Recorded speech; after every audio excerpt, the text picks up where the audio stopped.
अब केवल वो खेसरी मुद्रा में ध्यान मगन में प्रार्थना से कर रहा है उस परम पिता से, जिसका कई जगह इसका उल्लेख मिला भी है।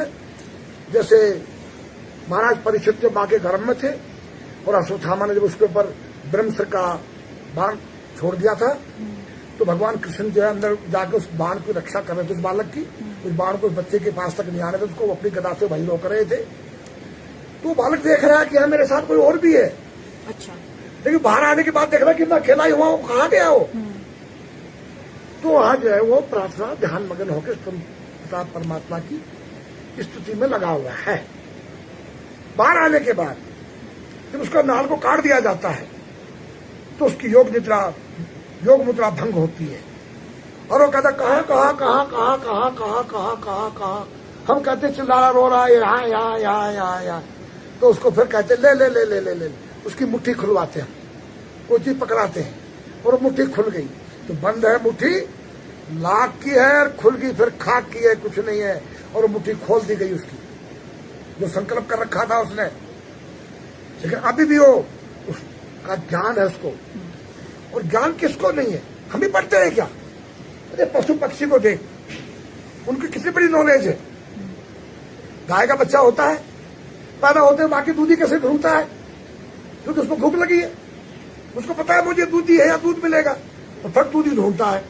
जबकि मनुष्य के बच्चे को तो दूधी खुद मां अपने उसके मुंह में देती है, जो गाय भैंस का बच्चा, कुत्ते बिल्ली शेर बाघ का बच्चा खुद ढूंढता है। हजारों गायों में छोड़ दे उसके बच्चों को अपनी मां के पास जाएगा, कैसा उसके पास गणित ज्ञान है? तो ज्ञान तो सबके पास है।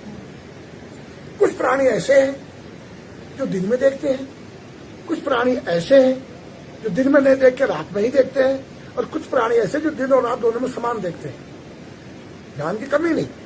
उन पक्षी को देखो आप, तो स्वयं भूख से पीड़ित है और अपनी चोंच में अनाज के दाने लाके अपने बच्चों की चोंच में डाल दें। क्या बच्चे बड़े होकर उनको खाना देंगे?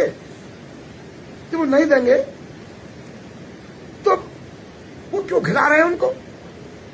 उनको पता है कि तो हमें खिलाएंगे, नहीं बड़े होकर चले जाएंगे, उड़ जाएंगे।